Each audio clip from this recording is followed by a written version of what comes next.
So, I've talked many times on this channel about why, I became a fan. And I think it's been a while since I have, but, why I've been a fan or why I became a fan of the Lustful milk gag, as TV Tropes puts it.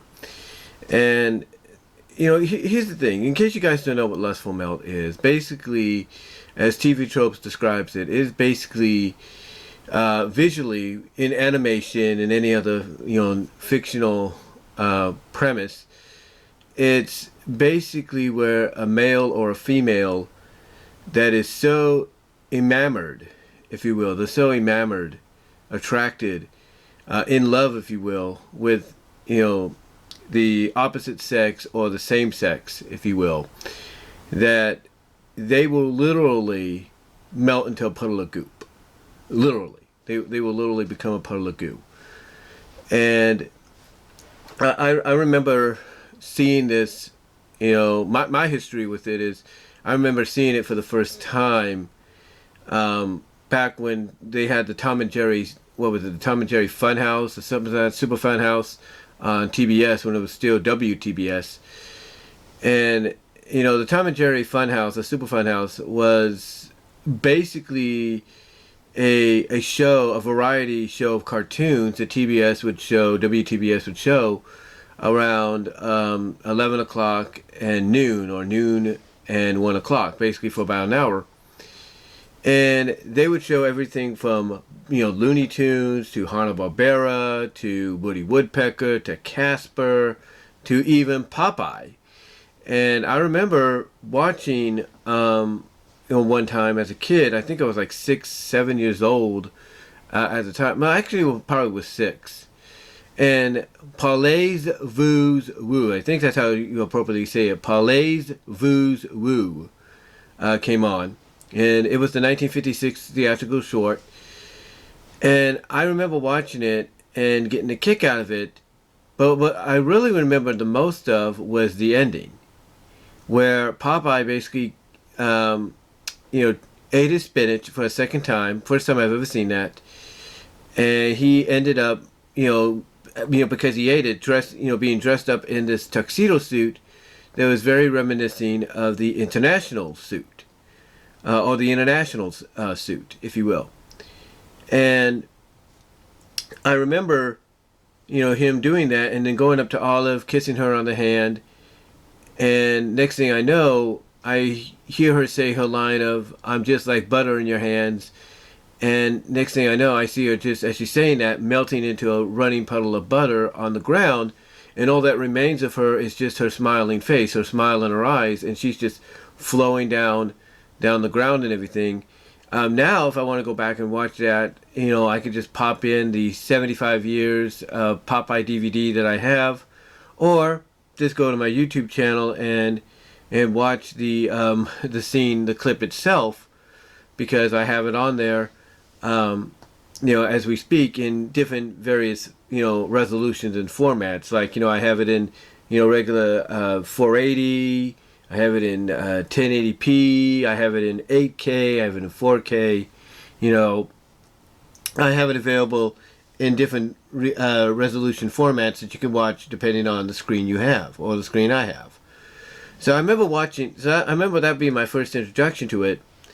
But then what was ironic is it wasn't that long after, once again, I was watching the Funhouse, and the Porky Pig cartoon, Swooner Crooner came out. And, it was with, Porky Pig, of course.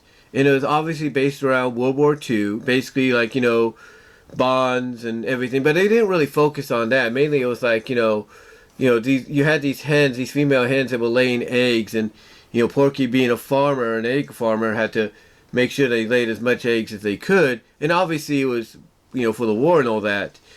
But I remember doing this. They had these 2 male chickens, well, 1 male chicken and 1 male pigeon, if you will. That were obviously characterizations of Frank Sinatra and Bing Crosby. And I remember watching it, and I remember when the Frank Sinatra rooster started singing and everything, you saw, of course, all the hens start to react as, characterizations of how a lot of women at that time acted towards a young Frank Sinatra and such. Basically, to get to the point, he's singing and it's doing like his second song that he's singing. All the girls start to just, overreact, in their passing out and their fainting and all that. And one of the hens ends up, she's a black and brown hen, and she ends up just, when she hears it, she leans back, says his name, says Frankie, and literally melts into a crystalline puddle of black goop. And that's all that remains on top is her little frill, or frill, if you will, a little red frill. And that's it. And she's just criveling and everything, like, let's say she's an egg that just got boiled and everything, and the frill, is kind of representing of the yolk. So ironically, that was like the second time I saw it. That was the second time I saw it in a cartoon. Almost, I would say, a month or so after Paulet's Woos did it. So that was like the second time. And then I remember there was another, Looney Tunes Merry Melody short that came out with this alien who was just bored and he wanted excitement. He wanted something. And you see this one female alien flirt with him and he just blows her off and she literally just melts right into a puddle of goop where basically, she melts down, and her eyelashes just go on top of her eyes, and that's the last you see of her until it's hinted at that, oh, this male alien just realized, hey, this girl actually likes me. I'm gonna go back and take her up on her offer, and essentially maybe have to reform her if she still remains as a puddle or something. But yeah, I remember a lot of those animated shorts, having that and everything, and then of course, we fast forward to like the 90s and everything, and all of a sudden here you have Tiny Toon Adventures, and then later on Animaniacs utilizing it as well. And I was like, oh, this is, because I was like, oh, wait a minute, are they using what I think they are? Because up to that time, as far as I knew, there was not one single animated cartoon that I was watching that had any of that. None of them had that. None of them had any of that. And I just remember watching Tiny Toon Adventures, and I saw it with the Looney beginning with Buster, melting at being kissed by Babs, who was cosplaying as Jessica Rabbit. But then I really remember it happening more so with Europe in 30 Minutes, when Babs basically, and this is another clip I have on here, and it's kind of compiled together, where Babs basically runs after the royal couple after they walk by, and this was an episode that was done while Princess Diana was still alive, and everything. And Babs, she just follows after the royal couple, says her line of royalty, and then literally you just see this transition of her just start to melt into a pink puddle. And what's crazy about it is this was the first time I'd ever seen a character after they melted into a puddle completely, no facial reactions, nothing, like that. This is the first time that I remember that they remained that way until after, a certain moment. And the certain moment was basically after she melted. Here you have Buster, Plucky, and Hampton running after the royal couple themselves, and they run right through Babs, literally they run right through Babs, and they splash her, little bits of her across the hallway, and it isn't until they're out of sight that she finally pops up and reforms and follows after them. And I'm like, whoa, that's kind of a first, because here you see them literally stepping in her and splashing her among all bits of the hallway, if you will. And people might say, well, of course they did. Of course they were going to do that. She's just a puddle now. She's just nothing but a puddle that's meant to be stepped in. And you'd be right. But again, to me, that was like the first time I'd ever seen that. It was the first time I'd ever seen that. occur in any kind of cartoon or series, shorts, whatever, with the characters. First time I ever seen that. And then of course you had Plucky, in the Acme Bowl, where literally you had the character Roderick Rat have to scoop him up because all he was a green puddle, in a hot tub. But then later on you see him as a green puddle with eyes, just floating about, and Roderick has to scoop him up and just dump him down to reform him. And his reaction is like, what, where, what, why? Because he's just coming to. He was just totally out of it. And that was one thing that I talked about in a video too, when I talked about the variations of the Lustful Melt, like what variations occur about it, or not occur, but are utilized sometimes to get more like a laugh or whatever. And I remember that happening, to Plucky, and then later on it happened to another character, and we all know who that is, and I'll get to her in a moment. But then throughout, we see it happen to him, in the Pluck Tracy fantasy that he's dreaming about, and everything. But he doesn't, he does remain that way, but it takes the Matahara to open a trap door for him to reform, because literally she's, in the Pluck Tracy thing, as she's opening up the trap door, he literally he's a puddle and everything with a big smile and eyes and everything on it, and he just falls right through, and that's how he reforms.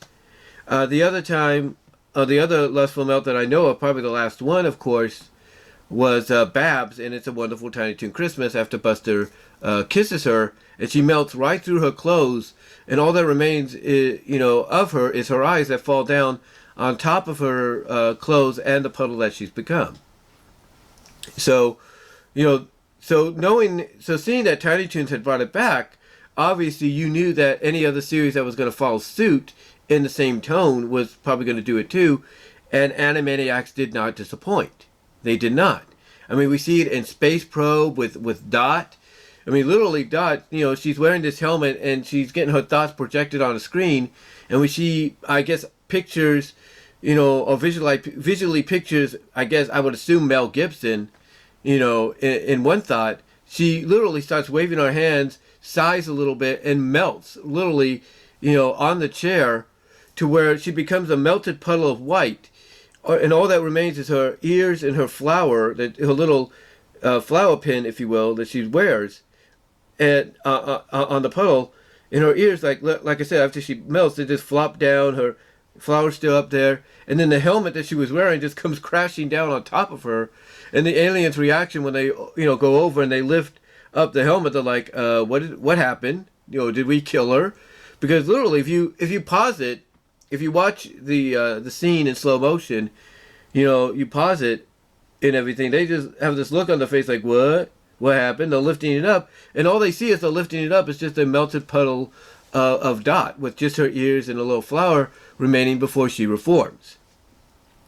Then of course we saw her and her brothers do it out of boredom, in the Animators Alley segments that they did throughout one episode. But then of course you have Minerva Mink. Minerva Mink did it not once, but she did it twice. The first time, which was actually in what was originally supposed to be a second appearance, second solo cartoon, but was actually her first one, Moon over Minerva. We see Wilford do it, of course, the nerdy wolf who's actually a werewolf and becomes a Fabio-like persona at night. We see him do it, and when we see him do it, you're thinking, okay, he's melted, and all that remains on top of him is his glasses, right? Because he's now all gray and blue. But instead, you see him, as a melted puddle, but you still see his head sticking up and everything, and he's still able to speak. And and the thing he says is, he can't feel his legs. But then when Minerva does it, around the second time she sees his Fabio alter ego, not realizing it is Wilford, the very person she did it to, or basically she caused to go through the gag. The second time she sees him in his Fabio ulterior, she sees him, she goes, "Yahooey, my man," stands up straight, and then literally melts down into a puddle. But the big difference between the two is that this time around, she's not talking. She's literally, completely melted. She's just like, Plucky was in the Acme Bowl and everything when he did it, after being fonded by that female duck, Margot, I think that's her name, Margot. I had to think about that for a second. Margot Duck. And, like I said, Roderick had to scoop him up and dump him out, in a cup, to reform him. Well, Minerva was basically the same way here. Literally, because again, the difference between when Wilfred did it earlier in the cartoon and she doing it, Wilfred was still able to talk and say, I can't feel my legs. Here, she does it, and literally, she melts down completely to the point that I've constantly joked about it. Constantly joked about it, that all Wilfred had to do, after she melted is just walk off, go get some dinner, take in a show, come back about maybe 2-3 hours later, to the exact spot where she melted, and she would still be there. She would still be there as a melted puddle. That's how far gone she was after she melted, because it took Wilfred picking her up like a wet towel and wringing her out, as such, just to reform her. He literally had to do that. He literally had to do that. And again, what I like about those kind of situations is that the animators are doing that, the scriptwriters are doing that because they want to get a big laugh. They want to get people's reaction out of it in a big way, because it's like, okay, what do they do next? It's like, what is the person going to do next? And then next thing you know, the person has to, you see the other character have to, do what Wilfred did, and that's wring her out. Now, the second time she does it, of course, is in Meet Minerva, which was originally supposed to be the first one. And she does it literally by melting through the arms of her best friend's cousin. And what's unique about her melting through his hands literally, or through his arms literally, is she doesn't just melt through like, okay, he's holding her and she just goes, like straight through in the middle and becomes a puddle. No, she literally just leans back, sighs, and the next thing you know, she's melting, but she's melting and breaking in half. She's melting like down on one side this way and down on another side this way, and they just meet together into one puddle that she actually does reform from. But she melts down into a puddle, eyes closed and everything, for about a few seconds. Then she reforms as an obnoxious boat horn, and then after that, she basically reforms back into herself, but with multiple heads sticking out and everything to check the guy out. So yeah, she did it twice in the show. She even did it, I think, maybe once or twice in the comics. Like, she's shopping in a mall, and she sees a guy that's almost identical in design to the Trudy's cousin character in Meet Minerva. But literally, she sees this cashier guy that's trying to close up the shop and everything, and she goes into a wild take, her antics and everything. And then literally, one of the next panels you see is her melted, not completely, but you just see her melted with her head sticking out, and she's like, "Ooh, is it hot in here, or is it just you?" So she's done it in the comics too, about once or twice, I think, maybe a couple more times that I can't really think of, except for that one issue. But she wasn't the only, but she's not the only character out there, because I found out as time went on, other shows have done it too. Other shows have done it too, even up into the early to late 2000s. Even the early to late 2010s. There have been a lot of shows that have done that. Kaplan Flamingo with Elizabeth, they did it. Groove High in the animated segments, with Zoe, they did it there.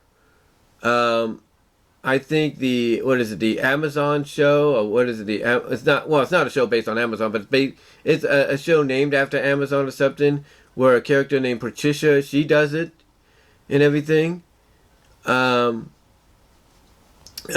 just a lot more, I think. There's an anime where the main character, she gets kissed on the forehead by a girl she likes, and she literally melts into a gooey puddle of slime.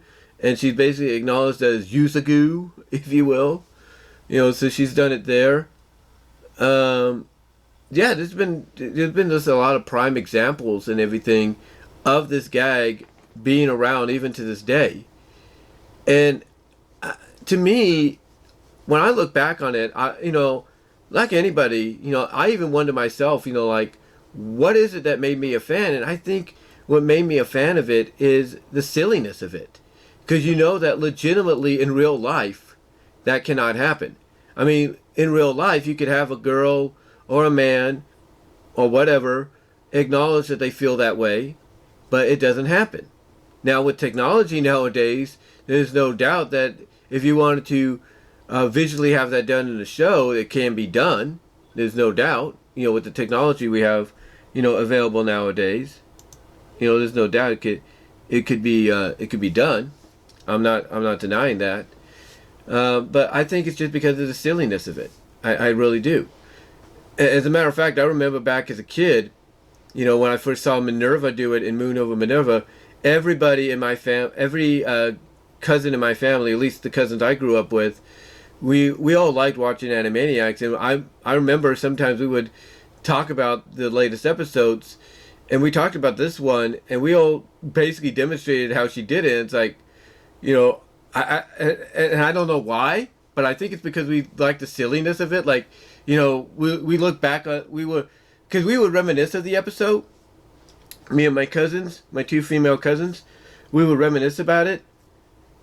And we would, like I said, we demonstrate a couple of times how she did it, and it's like, I think the reason it stuck to us, especially that moment, is because we go back and we look at how of Wilford doing it, but he was still able to communicate. She does it, and she literally completely melts, and she has to be picked up, and wrung out and everything. So, I think it's the silliness of knowing that the only way she was going to reform is through those kind of methods, and I think that's why, it stuck with us even when we were talking about it after it aired.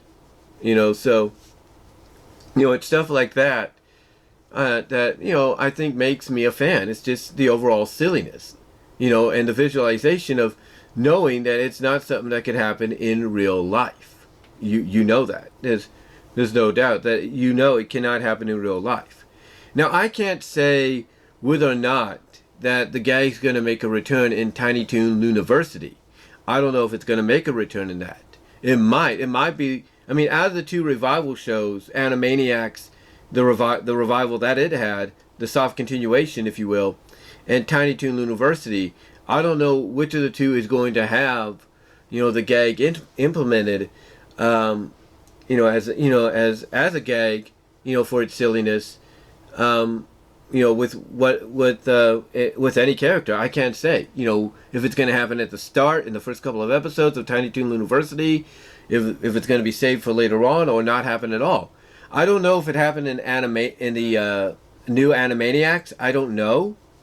I can't say that it did. It doesn't seem like it did, because if it did, there's no doubt that someone would have added it in on TV Tropes. There's no doubt, but I don't know. I don't know if it did on it or anything like that. Like it happening. I don't know if anything like it happening. I can say this. I know I'm not the only fan of this gag, because there's a lot of people that are fans of it because of its silliness, and they like implementing it in a lot of the stories. There's a lot of stories out there that I'm a fan of, that I've read, where it's implemented. One of the story series that I like to review, and I still got to do another review of the latest shift that came out recently. Excuse me. But I know that Michelle, aka Dizzy Arts, or Desi Arts, that's Dezzie Arts, I know that she has implemented it several times in the Metamorphosized to Malleability series. I know she's implemented it, several times in her yearly annual Melting Me series. So I know she's capable of doing it. I know she even implemented it in the Becoming Unlimited series and stuff. So I know she's capable of, putting it in there if she feels like it. I know Mr. Internet Man has done it on several occasions with his Mystic Makeover webcomics, or one-shots, or whatever, or collabs, like he just did recently with Nextstat, and he's done even with Trouble TRO.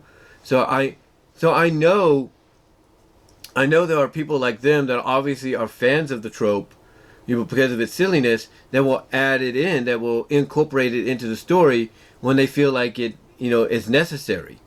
And in recent examples, like I said, with Nextstat, I think, recently with Metamorphosized to Malleability, about a month ago or so, we know that these people are fans of it as well, because, like I said, recently over the past week with the Unconventional 2 series, and then of course, like I said, with Metamorphosized to Malleability within the past month or so, I've seen, the people behind these stories, added in to the story because they themselves are fans, of its silliness, and they want to see, and they want to probably see how others will react to it being incorporated into the story in some capacity or so.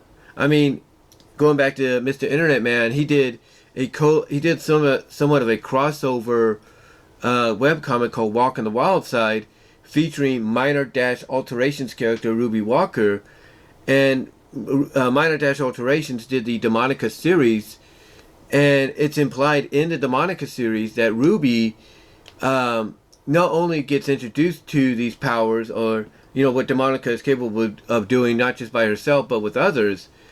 It's pretty much incorporated into her character that Ruby loves the melting part. She loves just melting into a puddle of goop and relaxing and acting like she doesn't exist anymore.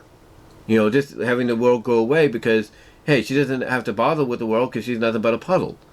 So he did that recently he did that about a year or so ago with the Walk on the Wild Side collab crossover, where basically Demonica used her power to turn both her and Ruby into slime girls, melt them down into a puddle of goop, basically flow over each other, twirl around together, and then, as an end result, fuse together into a blankless, faceless individual who only cared about what the powers were capable of allowing her body to do and everything. And that the last remaining image we see is of the fused being that they become, just laying flat on the bed, as a big, like a little pool of black oil or black water, if you will. But yeah, I know I sounded like I was going a little off a little bit in that little bit of a rambling, as it sounded like. I do apologize.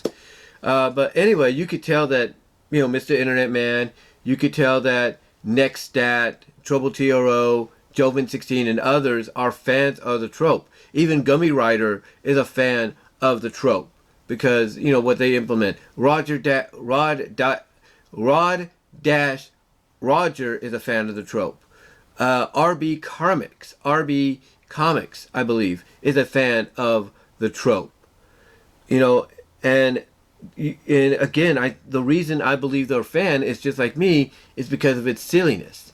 Its silliness, and wondering, okay, how would people react to when it's incorporated, if you know what I mean. But yeah, for me, I've been a fan since I've been a kid, since I've been about six years old at least. So that's basically I'm going to be what am I going to be, like 44 this year? Wow, it's unbelievable. 44.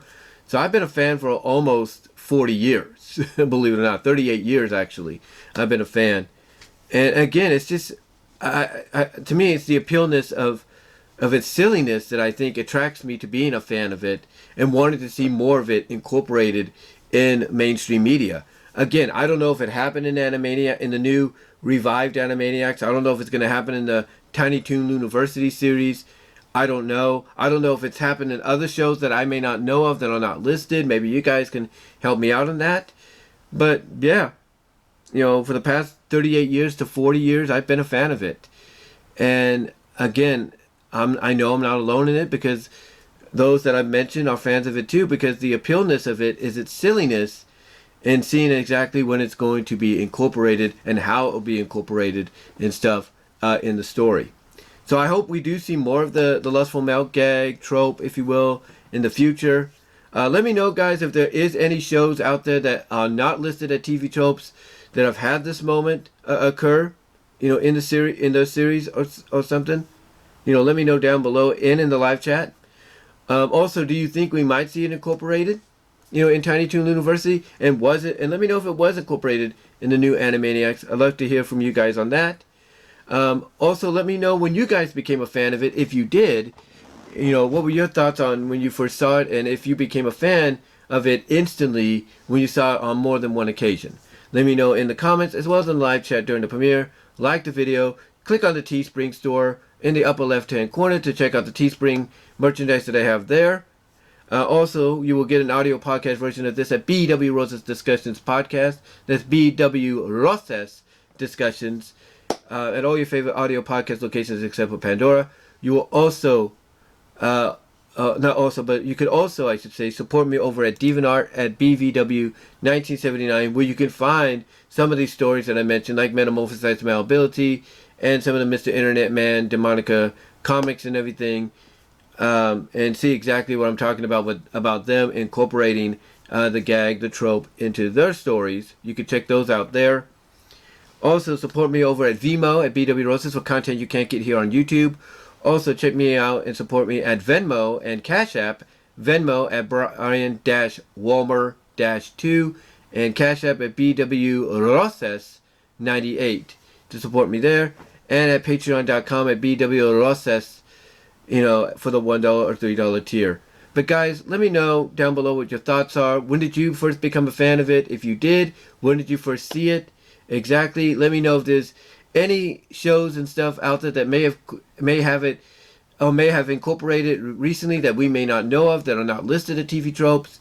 Let me know in the comments and in the live chat, as well as also again, let me know if it was in the new Animaniacs series that I may not be aware of. Also, let me know if you think it will be in Tiny Toon University when that officially debuts this year. But guys, until next time, I will talk to you later. Take care.